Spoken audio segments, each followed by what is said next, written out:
আমাদের আজকের ঘটনার নাম করা হয়েছে ইসমাইল জিন।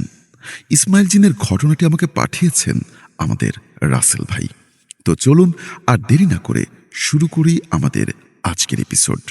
যেভাবে লেখা আছে সেভাবেই পড়ছি। বাইরে তখন অঝোর ধারায় বৃষ্টি পড়ছে। টিনের চালে বৃষ্টির শব্দ যেন এক অদ্ভুত সুর তুলেছে। রাতের নিস্তব্ধতায় হারিকেনের আলোটা দমকা হাওয়ায় রীতিমতো কেঁপে উঠছে। ফ্লোরে পাটির উপর বসে আছি আমি, আর আমার সামনে গোল হয়ে বসে আছে আমার নাতি ফিরোজ। ওর চোখে কোনো ঘুম নেই, বরং এক অদ্ভুত কৌতূহল যেন চকচক করছে। দাদু আজ এমন একটা ঘটনা বলবে যা শুনলে আমার গায়ের লোম দাঁড়িয়ে যায়। ফিরোজ রীতিমতো বায়না ধরল। আমি একটা দীর্ঘশ্বাস ফেললাম। স্মৃতির পাতায় হাত ফিরে গেলাম বেশ কয়েক বছর এগিয়ে, অন্ধকার এক রাতে। গলার স্বরটা একটু নামিয়ে দিয়ে বললাম, শোনো ফিরোজ, পৃথিবীতে এমন কিছু ঘটনা ঘটে যা মানুষের সাধারণ চিন্তার বাইরে থাকে। আলো আর অন্ধকারের এক চিরন্তন যুদ্ধ চলে আসছে সেই আদিকাল থেকে। আজ তোমাকে যে ঘটনাটা বলবো না, তা শুধু ভয়ের নয়, বরং মানুষের লোভ আর পতন কিভাবে তাকে এক ভয়ঙ্কর পরিণতির দিকে নিয়ে যায় তার একটি জ্বলন্ত প্রমাণ। আমি চশমা খুলে রীতিমতো পাঞ্জাবির কোনায় মুছতে মুছতে বলতে শুরু করলাম। শীত ঠিক এমনই। বর্ষাকাল ছিল। এশার নামাজ পড়ে সবেমাত্র তসবিটা হাতে নিয়ে জায়নামাজে বসেছি। চারিপাশ নিস্তব্ধ, শুধু বৃষ্টির একটানা শব্দ। হঠাৎ দরজায় প্রচণ্ড পরিমাণে করাঘাত হলো, যেন কেউ পাগলের মতো দরজা ধাক্কাচ্ছে। আমি একটু বিরক্ত হলাম। এত রাতে কে আসতে পারে?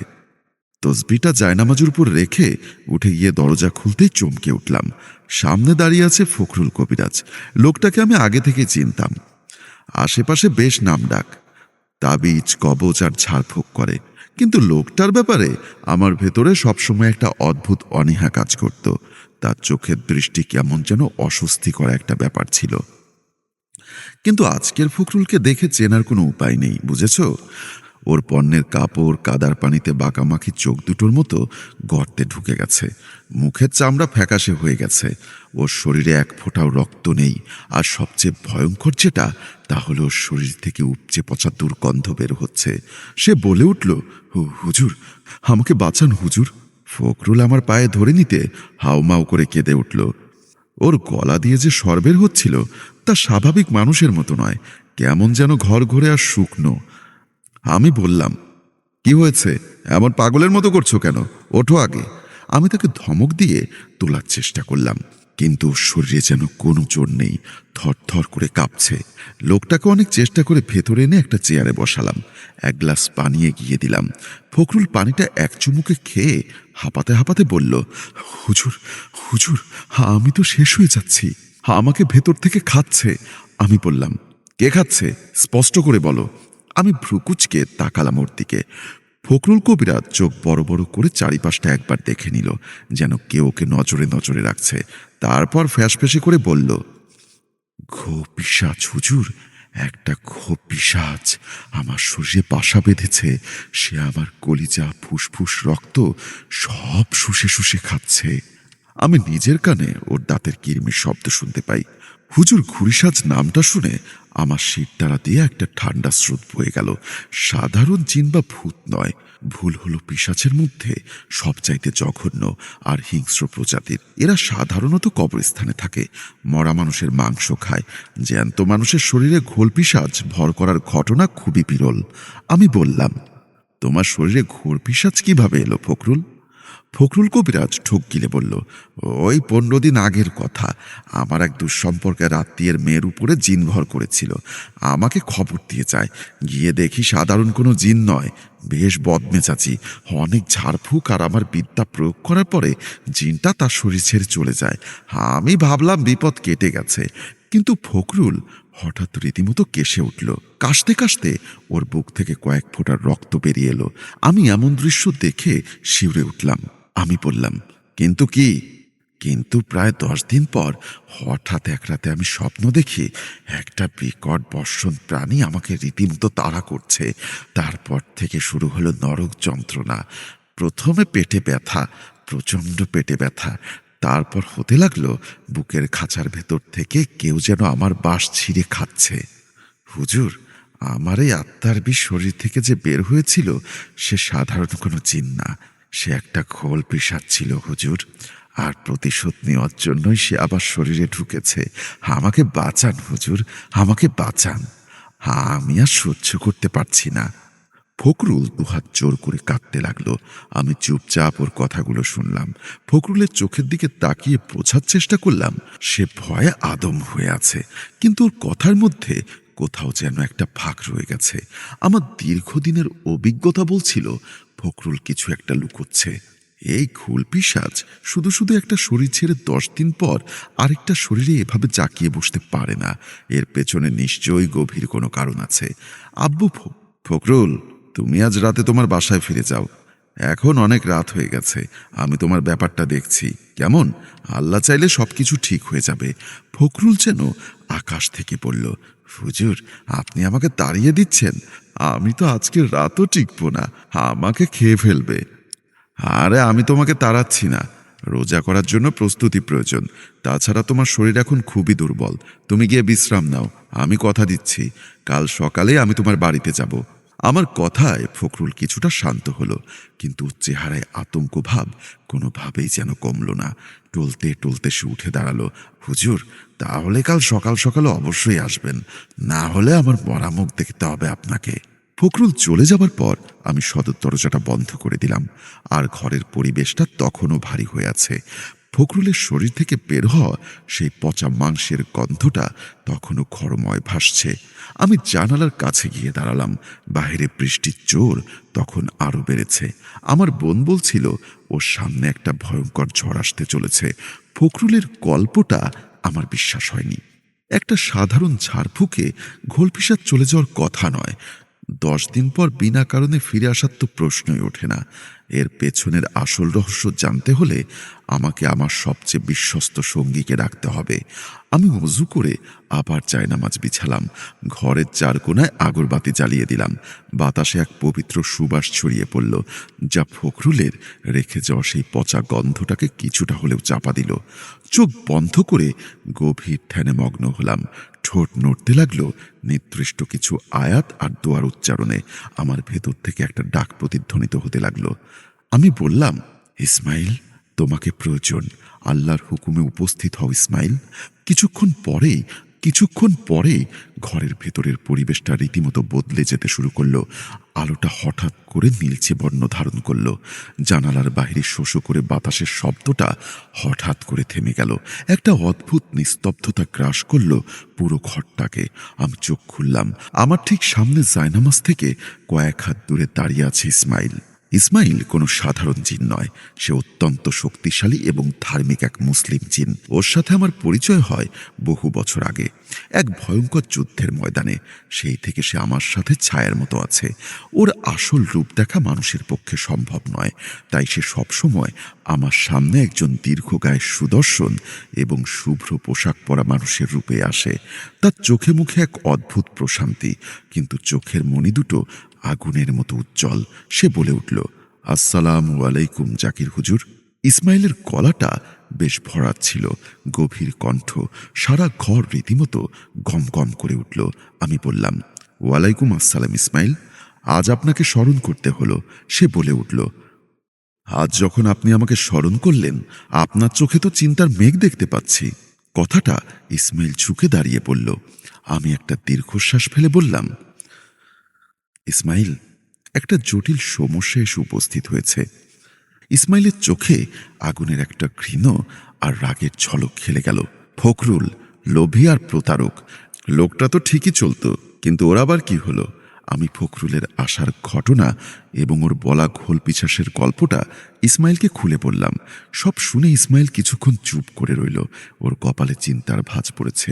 ইসমাইল ভয়ঙ্কর এক কণ্ঠে বলল, হুজুর, ফখরুল আপনাকে পুরোপুরি মিথ্যা কথা বলেছে।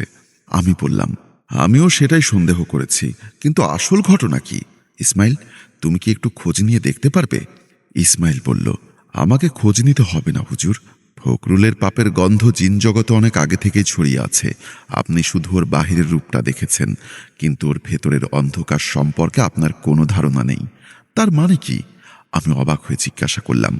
তার বাণী হলো, ফখরুল কবিরাজ কোনো সাধারণ তাবিজ কবজ করার লোক নয়, সে একজন দারু জাদুকর। আর সেই ঘোল পিশাচটা তাকে ভেতর থেকে খেয়ে যাচ্ছে। সেটা তার কোনো আত্মীয়ের শরীর থেকে আসেনি, এ পিশাচকে সে নিজেই ডেকে এনেছিল। আমি রীতিমতো হতভম্ব হয়ে গেলাম। বললাম, নিজে ডেকে এনেছিল? কিন্তু কেন?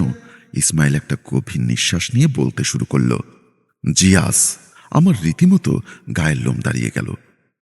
ফিরোজ, তুমি বিশ্বাস করবে না, ইসমাইল সেদিন রাতে আমাকে ফখরুলের যে বিভৎস রূপের কথা শুনিয়েছিল তা মানুষের পক্ষে কল্পনা করাও কঠিন। ফের যেন মন্ত্রমুগ্ধের মতো আমার কথাগুলো শুনছিল। বাহিরের বৃষ্টি তখন আরো বেড়ে গেছে, যেন আকাশে কান্না থামার কোনো লক্ষণ নেই। আমি ইসমাইল জিনের দিকে তাকিয়ে গম্ভীর দীর্ঘশ্বাস ফেলে গল্প শুরু করতে বললাম। ইসমাইল ধীরে ধীরে বলা শুরু করল, মানুষের যখন ক্ষমতা আর লোভ অন্ত হয়ে যায় তখন সে নিজের আত্মাকে শয়তানের কাছে বিক্রি করতেও দ্বিধাবোধ করে না। এই কবিরাজ আজ আপনার পা জড়িয়ে ধরে কান্নাকাটি করেছে ঠিকই, কিন্তু আজ থেকে 12 বছর আগে সে কি করেছে আপনি জানেন? আমি ওর উপরে দেখলাম, ইসমাইল বলতে লাগলো। 12 বছর আগে ফখরুল ছিল একজন সাধারণ মানুষ। সে চাইতো বিশাল প্রতিপত্তি, মানুষের উপরে আঘাত, ক্ষমতা। এগুলো সাধারণ পথে সম্ভব ছিল না। সে খুঁজতে শুরু করলো অন্ধকারের পথ। খুঁজতে খুঁজতে সে পৌঁছল ভারতের কামরূপ কামাখ্যার এক তান্ত্রিকের কাছে। সেখান থেকেই সে হাতে খড়ি নিল কালো জাদুর এক বিভৎস বিদ্যায়, যার নাম ভৃত সন্ন্যাসী পিশাচ সাধন। আমি রীতিমতো শিউরে উঠলাম। পিশাচ সাধন কিভাবে সম্ভব? এই সাধন অভিশপ্ত, ইসমাইল বলে চলল। কৃষ্ণ ধরার মূল শর্ত ছিল একটা, অত্যন্ত শক্তিশালী ঘোল পিশাচকে বশ করা। কিন্তু পিশাচ তো আর বিনা পয়সায় বশ হয় না হুজুর। তার জন্য প্রয়োজন ছিল চরম এক বলিদানের। শুকুর গভীর জঙ্গলে এক পরিত্যক্ত শ্মশানে দিনের পর দিন সেই পিশাচ সাধন করত। এক অমাবস্যার রাতে সে পিশাচকে সশরীরে হাজির করল। তার শরীর থেকে বের হচ্ছিল হাজার হাজার বছরের পচা গন্ধ। চোখ দুটো ছিল জলধঙ্কারের মতো। সে ফখরুলের কাছে ভয়ঙ্কর দাবি পেশ করল।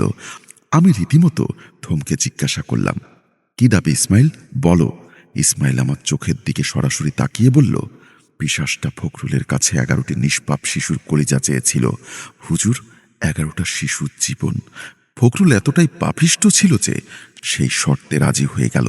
পরবর্তী কয়েক বছরে সে সুকৌশলে বিভিন্ন জায়গা থেকে 10টি শিশুকে নিখোঁজ করে দিল। কেউ জানল না, কেউ বুঝল না। প্রতিটা শিশুকে সে পিশাচের সামনে বলে দিয়েছে। বিনিময়ে পিশাচ তাকে দিয়েছিল অঢেল সম্পত্তি আর মানুষকে বশ করার ক্ষমতা। আজকে ফখরুল কবিরাজ এত নাম যার, এর পেছনে রয়েছে সেই 10টি নিষ্পাপ শিশুর কলিজা আর অভিশাপ। আমার শরীর রাগে ঘৃণায় কাঁপতে লাগলো। এত বড় জঘন্য অপরাধ! তাহলে আজ যে পিশাচকে আক্রমণ করেছে, কেন করেছে? ইসমাইল একটা হাসি দিল আর বলল, শয়তানের সাথে সন্ধি করা আর বাঘের পিঠে চড়া একই কথা হুজুর।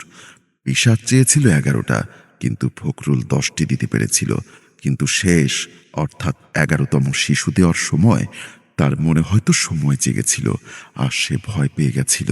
সেই 11তম শিশুটি ছিল ফখরুলের নিজের এক ঘনিষ্ঠ আত্মীয়ের সন্তান।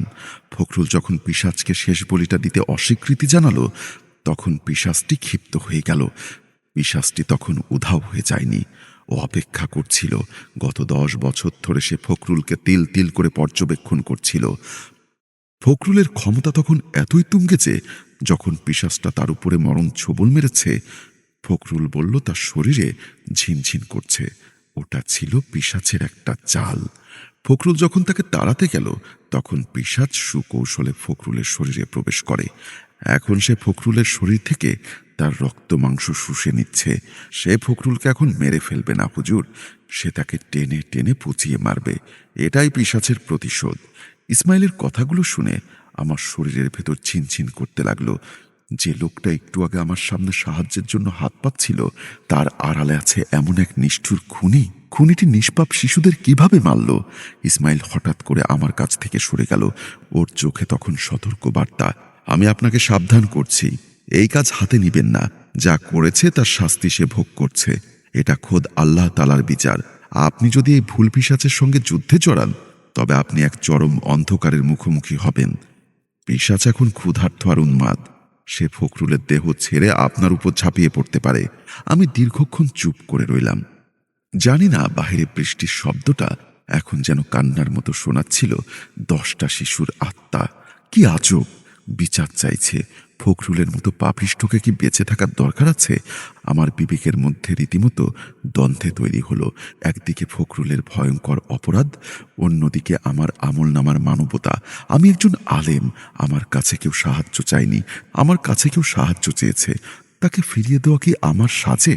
ইসমাইলকে আমি শান্ত করলাম, বললাম, ফখরুল যা করেছে তা ক্ষমার অযোগ্য, কিন্তু সে আমার কাছে আশ্রয় চেয়েছে। আমার ইসলাম আমাকে শিখিয়েছে, শত্রু যদি নিরুপায় হয়ে দরজায় আসে তবে তাকে ফিরিয়ে দিতে নেই।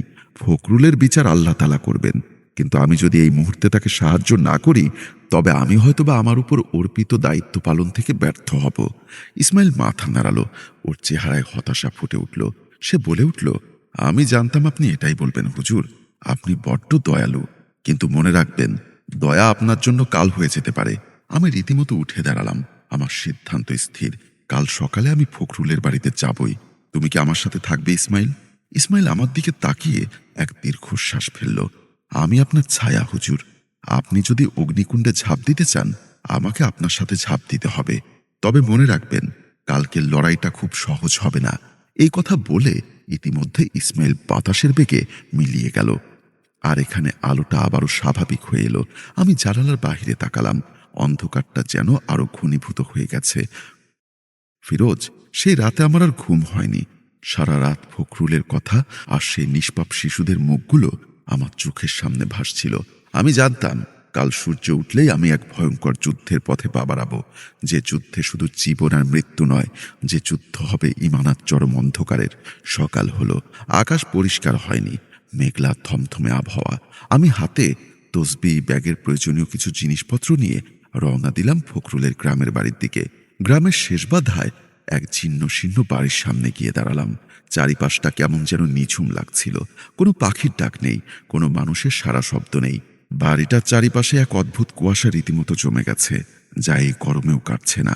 বাড়ির ভেতরে ঢোকার সময় আবার সেই উদ্ভট পচা গন্ধ নাকে এলো।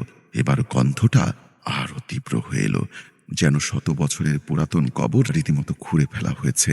আমি বিসমিল্লাহ বলে পা বাড়ালাম ভেতরের দিকে। দেখলাম সে মেঝেতে পড়ে আছে। গত রাতের চেয়ে ওর অবস্থা আরো করুণ। ওর গায়ের চামড়ার জায়গায় জায়গায় ফেটে গেছে এবং সেখানে কালচে কালচে পুঁজ বের হচ্ছে। ওর চোখ দুটো উল্টে গেছে, শুধু সাদা অংশটা বেরিয়ে আছে। আমি ডাকলাম, ফখরুল, ফখরুল। ফখরুল কোনো সাড়া দিল না। শুধু ওর গলার ভেতর থেকে ঘর করে একটা আওয়াজ বের হলো। হঠাৎ করে ঘরের ভেতরের তাপমাত্রা হিমাঙ্কের নিচে নেমে গেল। জানালার পর্দাগুলো নিজে নিজে নিজের মতো দুলতে শুরু করলো। আমি বুঝতে পারলাম পিশাচটা এখানেই আছে। সে আমার উপস্থিতি পেয়েছে এবং সে আমাকে স্বাগত জানাচ্ছে। আমার নিজের ঢঙে আমি জায়নামাজ বিছিয়ে বসলাম। আমার চারিপাশে এক অদৃশ্য সুরক্ষা বলয় তৈরির জন্য আয়াতুল কুরসি পাঠ করতে শুরু করলাম। ঠিক তখনই ঘরের একটা কোণে একটা কালো ছায়া জমাট বাঁধতে শুরু করলো, আর সেই ছায়া থেকে ভেসে এলো এক বিকট উদ্ভট হাসি, যা শুনে আমার কলিজাটা কেঁপে কেঁপে উঠল। ফিরোজ আমার হাতটা শক্ত করে রীতিমতো চেপে ধরল।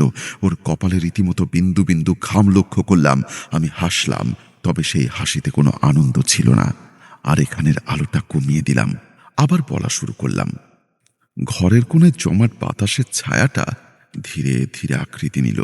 সেটা কোনো মানুষের নয় ফিরোজ, দীর্ঘকার এক শরীর। গায়ের চামড়াগুলো ঝুলে পড়েছে। মাথাটা অদ্ভুত, যেন শিয়ালের খুলি বসিয়ে রাখা হয়েছে মানুষের কাঁধে। ওর মুখ থেকে লালা ঝরছে, আর সেই লালা পড়তেই ধোঁয়াটা বের হচ্ছে। ফখরুল তখনও মেঝেতে পড়ে ছটফট করছিল। পিশাচটা ওর দিকে তাকিয়ে এক বিকট হাসি দিল। সেই হাসি হাজারটা গাছ ভাঙা শব্দের মতো আমার কানে বিঁধতে লাগলো।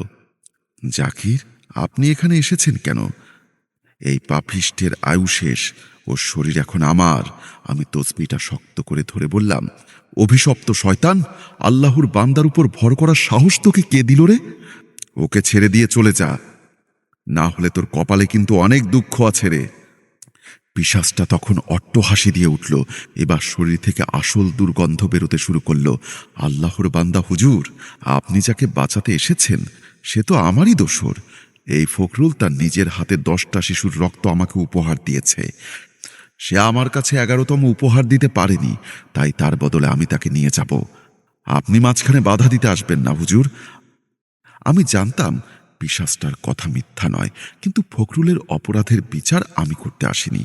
আমি এসেছি পিশাচটার হাত থেকে জনপদকে বাঁচাতে, কারণ একবার যদি সে ফখরুলকে মেরে ফেলতে পারে তবে সে আরও বেশি শক্তিশালী হয়ে উঠবে এবং আরও মাথাচাড়া দিয়ে উঠবে। আমি বললাম, ফখরুল যা করেছে তার বিচার আল্লাহ তাআলা করবেন, কিন্তু তুই কাউকে মেরে ফেলার কোনো অধিকার রাখিস না। বলার সাথে সাথে বাতাস উত্তপ্ত হয়ে গেল। পিশাচটা যন্ত্রণায় ছটফট করতে লাগলো, কিন্তু সে চলে গেল না, বরং সে ফখরুলের শরীরের উপরে থাবা দিয়ে বসল। ফখরুল যন্ত্রণায় বিকট চিৎকার দিল, ওর বুকটা যেন ছিঁড়ে যাচ্ছে। পিশাচ রীতিমতো চিৎকার করে বলল, হুজুর থামুন, আপনি যদি থামেন তবে আমি শরীর থেকে বেরিয়ে যাব, কিন্তু আপনি যদি রুকাইয়া চালিয়ে যান তবে আমি তাকে আপনার চোখের সামনে চিবিয়ে খাবো। আমি রীতিমতো থমকে গেলাম। পিশাচের চাল চলছে, আমি যদি পড়া থামাই তবে সে আরও জাঁকিয়ে বসবে, আর যদি চালিয়ে যাই তবে সে ফখরুলকে মেরেও ফেলতে পারে। আমার কপালে ঘাম জমতে শুরু করলো। ঠিক তখনই আমি অনুভব করলাম ইসমাইল আমার পেছনে আছে, যদিও সে অদৃশ্য। আর সে বলল, হুজুর বিচলিত হবেন না, ও আপনাকে ভয় দেখাচ্ছে, ও জানে আপনি একা নন, আপনি আপনার কাজ চালিয়ে যান, আমি ওটাকে দেখছি। ইসমাইলের কথা সাহস ফিরে পেলাম। ইসমাইলের কথায় সাহস ফিরে পেলাম। আমি সুর করে রুকাইয়ার আয়াত পড়তে শুরু করলাম। পিশাচটা এবার ক্ষিপ্ত হয়ে আমার দিকে ধেয়ে আসতে শুরু করলো, কিন্তু আমার চারিপাশে ইসমাইলের তৈরি করা সেই অদৃশ্য দিয়ে আলোকে ধাক্কা দিয়ে সরিয়ে দিচ্ছে ইসমাইল। পিশাচ রীতিমতো চিৎকার করে উঠল, তুই কেন এক মানুষের গোলামি করছিস? চলে আয় আমার সাথে, আয়, আমরা দুজন মিলে এই গ্রামকে শ্মশান বানিয়ে দেব। ইসমাইল ইসমাইল রীতিমতো আত্মপ্রকাশ করল, তবে পুরোটা নয়, শুধু তীব্র এক আলোকসজ্জা হয়ে সে পিশাচ আর আমার মাঝখানে এসে দাঁড়ালো। ইসমাইলের উপস্থিতিতে ঘরটা যেন আলোকিত হয়ে গেল। সে বলে উঠল, গোলাম নয়, তবে সত্যের পথে এসেছি। ইসমাইল গম্ভীর গলায় বলল, গোলাম নয়, তবে সত্যের পথে এসেছি। আর তুই এক জঘন্য পিশাচ ছাড়া আর কিছুই নয়। এখন তার হুকুমে এই মুহূর্তে এই শরীর ছেড়ে দে। এটা বলার পরই লড়াইটা এবার রীতিমতো চরমে পৌঁছালো। পিশাচটা ফখরুলের শরীর থেকে একটা কালো ধোঁয়ার মতো বের হয়ে ইসমাইলের দিকে রীতিমতো পা বাড়ালো। ঘরের আসবাবপত্র রীতিমতো উঠতে শুরু করলো। দেওয়াল ঘড়িটা ভেঙে চুরমার হয়ে গেল। আমি চোখ বন্ধ করে অনবরত দোয়া পড়ছি। হঠাৎ করে প্রচণ্ড শব্দে রীতিমতো ঘরটা কেঁপে উঠল। আমি চোখ খুলে দেখি পিশাচ এক কোনায় রীতিমতো ঢুকছে, আর ইসমাইলের হাতের ছোঁয়ায় ওর শরীরটা রীতিমতো আগুন ধরে গেল। কিন্তু পিশাচটা নাছোড় বান্দা, সে আবার ফখরুলের শরীরের ভেতর ঢুকে পড়ল। ফখরুলের মুখ থেকে তখনও ক্যাঁচলা বের হচ্ছে। সে আমার দিকে করুণ দৃষ্টিতে তাকালো। ওর চোখের দৃষ্টিতে আমি হাজারো শিশুর আর্তনাদ দেখতে পাচ্ছিলাম। সে কথা বলতে পারছে না, কিন্তু ওর চোখ বলছে আমাকে মুক্তি দিন। আমি বুঝতে পারলাম এটা সাধারণত কোনো কাজ করবে না। এই পিশাচ ফখরুলের আগের করা সেই কালো জাদুর মাধ্যমে ওর শরীরের মাংসে মিশে আছে। ওকে বের করতে হলে আমাকে আরো কঠোর হতে হবে, আরো অনেক কঠোর হতে হবে। আমি বললাম, ইসমাইল, ইসমাইল, পিশাচটাকে সরাসরি আক্রমণ করো, আমি ফখরুলের শরীরটাকে বন্ধনমুক্ত করছি। ইসমাইল এবার তার পূর্ণ শক্তিতে রীতিমতো আবির্ভূত হলো। ওর চারিপাশ থেকে নীলচে আগুন শিখা বের হতে শুরু করলো। ঘরটা কাঁপতে শুরু করলো, যেন ভূমিকম্প হচ্ছে। পিশাচটা ফখরুলের গলাটা চেপে ধরে আছে, যেন ওকে ডাল হিসাবে ব্যবহার করছে। সে বলে উঠল, জাকির হুজুর, আপনি ভুল করছেন। পিশাচ রীতিমতো চেঁচিয়ে বলল, জাকির হুজুর, আপনি ভুল করছেন। যে পাপীকে বাঁচাতে গিয়ে আপনি নিজেও ধ্বংস হয়ে যাবেন। আমি কান দিলাম না তার কথায়। আমি জানি পাপীর শেষ রক্ষা হয় না, কিন্তু এই অন্ধকারকে প্রশ্রয় দেওয়াটা অপরাধ। আমি তসবিটা হাতে নিয়ে ফখরুলের দিকে এগিয়ে গেলাম। পিশাচটা এক ভয়ঙ্কর হুঙ্কার দিয়ে উঠল। ফিরোজের মুখটা এখন সম্পূর্ণ শুকিয়ে গেল। ও বড় বড় করে চোখ করে আমার দিকে তাকালো। আমি বললাম, ভয় পাস না, এখনো ঘটনা বাকি আছে। আমি এক পা করে ফখরুলের দিকে এগিয়ে গেলাম, আমার তসবিহ হাতে। সেই তসবির দানাগুলো রীতিমতো দ্রুত চলছে, দ্রুত বেগে অনবরত উচ্চারিত হচ্ছে সেই পবিত্র কোরআনের আয়াত। প্রতিটি আয়াতের সাথে সাথে ফখরুলের শরীরটা বেঁকে বেঁকে যাচ্ছে। ঘুর পিশাচ তার সমস্ত শক্তি দিয়ে আমাকে প্রতিহত করার চেষ্টা করছে। ঘরের বাতাস এতটাই ভারী হয়ে গেছে যে শ্বাস নিয়ে রীতিমতো কঠিন হয়ে দাঁড়িয়েছে। আমি বললাম, বেরিয়ে যা শয়তান, আল্লাহর দোহাই লাগে, শরীর ছেড়ে বেরিয়ে আয়। আমি রীতিমতো হুঙ্কার দিয়ে বললাম, কিন্তু পিশাচটা এক বিকট কান ফাটানো আর্তনাদ করে উঠল আর হাসি দিয়ে উঠল। ফখরুলের গলা দিয়ে বের হওয়া সেই শটটা শুনলে মনে হবে যেন হাজার হাজার শিয়াল একসাথে ডাকছে। সে বলে উঠল, কিসের দোহাই দিচ্ছেন হুজুর? এই শরীর আমার, এই ফখরুলের প্রতিটা রক্তবিন্দু আমার কাছে বিক্রি করা। আপনি কি ভেবেছেন আপনার এই সামান্য দোয়া দুরুদ পড়া ফু দেওয়াতে আমি চলে যাব? এই অস্থি মজা না চিবিয়ে আমি এখান থেকে এক পাও নড়ব না। পিশাচের কথার সাথে সাথে ফখরুলের শরীর থেকে একটা কালো দুর্গন্ধ ধোঁয়া বেরোতে শুরু করলো। সেই ধোঁয়া যেন জীবন্ত সাপের মতো আমার দিকে ধেয়ে আসতে লাগলো। আমি বুঝতে পারলাম পিশাচটা এখন মরণ কামড় দিতে চাইছে, কারণ সাধারণ রুকাইয়া করে তাকে বশ করা অসম্ভব। ফখরুলের নিজের করা সেই কালো জাদুর শিকলে পিশাচটা ওর শরীর থেকে এমনভাবে বেঁধে রয়েছে, সাধারণ রুকাইয়াতে একে বশ করা অসম্ভব। ফখরুলের নিজের করা কালো জাদুতে সেই পিশাচটা ওর শরীরে এমনভাবে বাসা বেঁধেছে যে ফখরুলের প্রাণ পাখি এমনিতেই বেরিয়ে যাবে। পরিস্থিতি হাতের বাইরে চলে যাচ্ছে। পিশাচটা এবার ফখরুলের শরীর থেকে অর্ধেকটা বেরিয়ে এসে তার বিশাল থাবাটা আমার দিকে বাড়িয়ে দিল। সে গলিত মাংস আর হাড়ের থাবাটা আমার গা লক্ষ্য করে ছুটে আসছিল। আর কোনো উপায় নেই, আমাকে চরম সিদ্ধান্ত নিতেই হলো। ইসমাইল, আমি চোখ বন্ধ করে আমার সমস্ত আধ্যাত্মিক শক্তি এক এক করে ডাক দিলাম।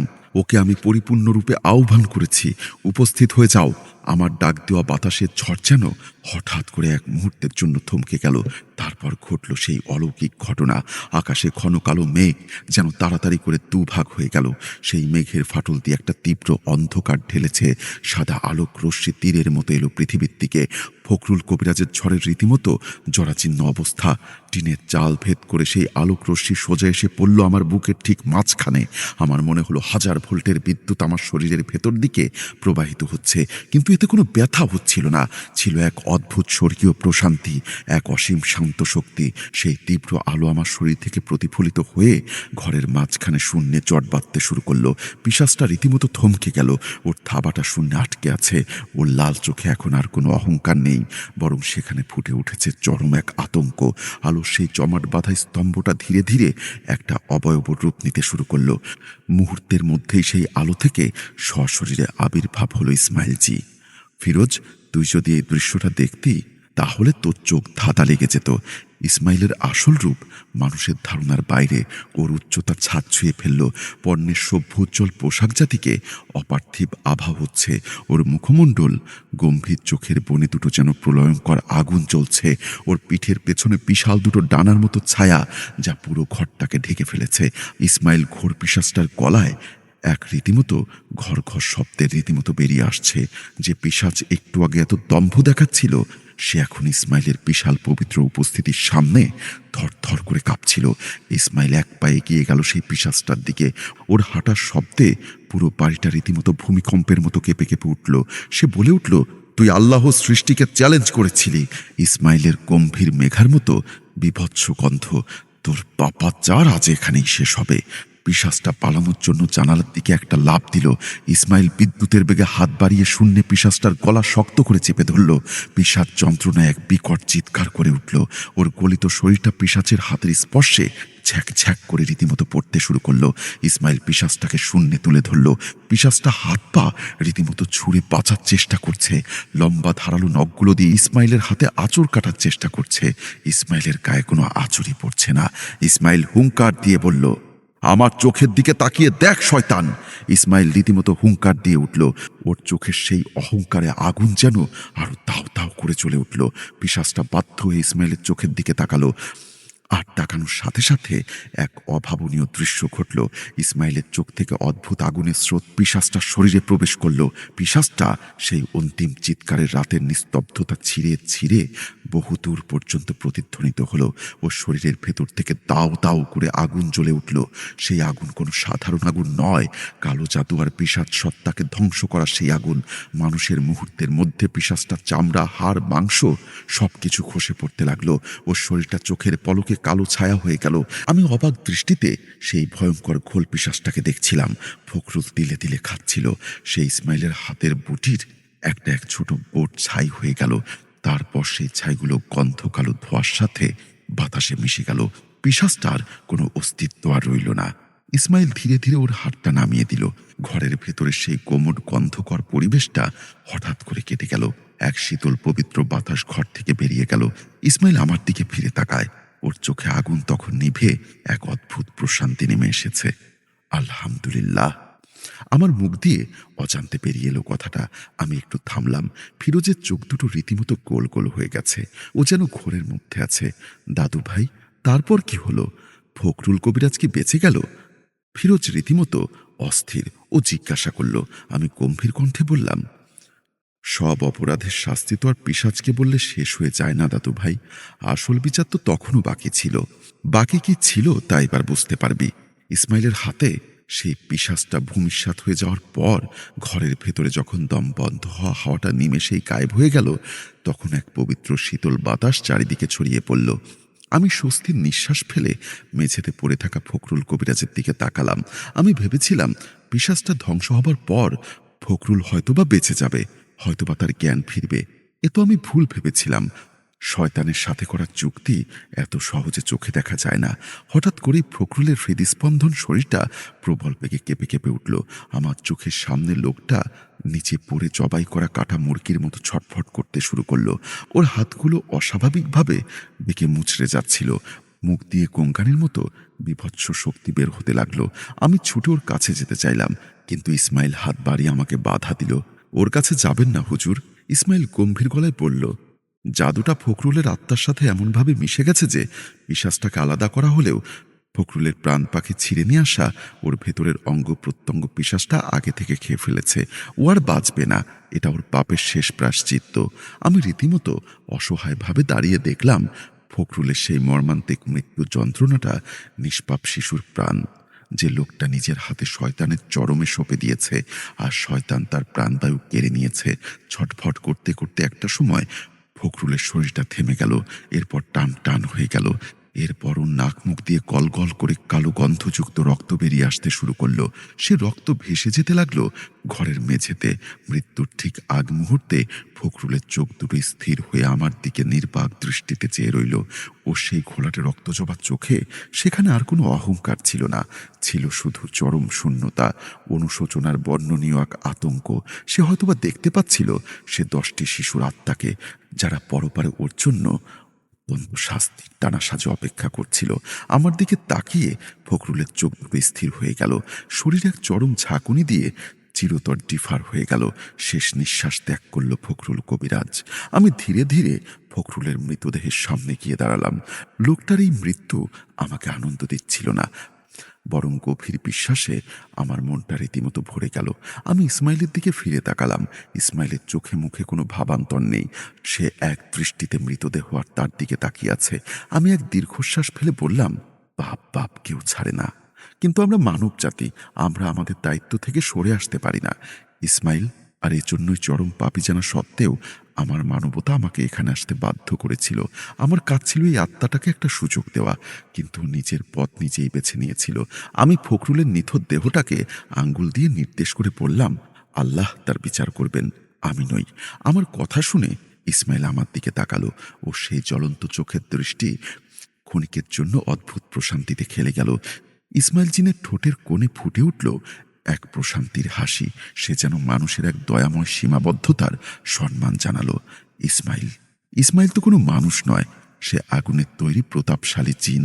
পর মুহূর্তে সে হাসি দিয়ে বেরিয়ে গেল। ইসমাইল হঠাৎ করে এক ভয়ঙ্কর প্রলয়ঙ্কারী অট্ট হাসি দিয়ে ফেটে উঠল। নিস্তব্ধতাকে রীতিমতো চুরমার করে দিল, যেন হাজারটা বজ্রপাত একসাথে আশ্রে পড়েছে ফখরুলের ওই অভিশপ্ত উঠোনে। সেই হাসির তরে আমার কানের পর্দা ফেটে যাবার উপক্রম হলো। হাসতে হাসতে ইসমাইলের উজ্জ্বল শুভ্র শরীরটা নীলচে ধোঁয়ায় রূপান্তরিত হতে শুরু করলো, এবং কিছুক্ষণের মধ্যেই সেই ধোঁয়া বাতাসের সাথে মিশে শূন্যে মিলে গেল। ইসমাইল চলে গেছে তার নিজের জগতে। আমি একা দাঁড়িয়ে রইলাম সেই অভিশপ্ত ঘরে, ফখরুলের লাশের পাশে। ভোরের প্রথম আলো তখন হুবহু আকাশে উঁকি দিচ্ছিল। এক অন্ধকার রাতের অবসান হলো, কিন্তু পৃথিবীর বুক থেকে সেই পাপ তো আর থেকে গেল না। আমি কথা শেষ করে চুপ করে রইলাম। আর এখানে রানুটা নিপু নিপু করছে। ফিরোজ এতক্ষণ ধরে শ্বাস আটকে গল্প শুনছিল। আমি থামাতে এক গভীর নিঃশ্বাস ছাড়ল। ওর চোখে মুখে তখনও সেই ভয় আর বিশ্বাসের রেশ। দাদু, ফখরুল কবিরাজের লাশটার কি হয়েছিল? তারপর আমি ওর মাথায় হাত বুলিয়ে দিয়ে শান্ত গলায় বললাম, গ্রামের মানুষ সকালে এসে ওর বিভৎস লাশ দেখে ভেবেছিল কোনো বন্যজন্তু ওকে আক্রমণ করেছে, কিন্তু আসল ঘটনা জানতে পারিনি। কেবল লাশটা বেওয়ারিশ হিসাবে দাফন করা হয়েছিল। কিন্তু আসল সত্যটা কি জানিস? মানুষ যত বড়ই ক্ষমতাবান হোক না কেন, অন্ধকারের সাথে হাত মিলালে তার পরিণতি খুব খারাপ হয়ে যায়। শয়তান কাউকে বন্ধু বানায় না, সে শুধু ব্যবহার করে। আমি হারিকেনটা নিভিয়ে দিলাম। ভোরের আলোয় ঘরটা রীতিমতো স্পষ্ট হয়ে উঠল। যা, এবার গিয়ে ঘুমো, আজ আর কোনো ভয়ের কথা নয়। ফিরোজ আমার দিকে তাকিয়ে একবার মাথা নাড়ল, তারপর নিজের বিছানার দিকে পা বাড়ালো। আমি জানতাম আজকের পর থেকে ওর জগৎ দেখার দৃষ্টিভঙ্গিটা আগের মতো আর থাকবে না। আর আমি শুধু অপেক্ষা করি কবে আবার অন্ধকারের কোনো শক্তি মাথা চাড়া দিয়ে উঠবে আর আমাকে ডাক পাঠাতে হবে আমার সেই পুরনো সঙ্গী ইসমাইলকে। সুপ্রিয় লিসনার, এই ছিল আমার এখনকার ঘটনা। ঘটনাটি একটা লম্বা স্টোরি এবং আপনাদেরকে আরও একটা কথা বলে রাখতে চাই যে আপনারা যারা আমাদেরকে ঘটনা পাঠান, দয়া করে আপনারা ঘটনাটি লিখার পর একবার পড়বেন।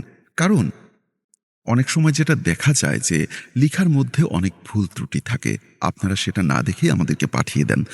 সেটা কিন্তু আমাদের জন্য পড়তে আসলে খুব কষ্টসাধ্য হয়ে যায়। এবং এখন যে ঘটনাটা পড়লাম, এই ঘটনার মধ্যে সত্যি বলতে অনেক ভুল ত্রুটি ছিল। আমিও হয়তোবা অনেক জায়গায় অনেক ভুল ত্রুটি পড়েছি। আ আম তো আসলে কিছু করার নেই। তাই আপনাদেরকে বলছি যে আপনারা যখন ঘটনা পাঠাবেন অবশ্যই রিভাইজ দিয়ে পাঠাবেন। সেটা আমাদের জন্য ভালো হবে এবং ঘটনা পড়তেও সুবিধা হবে।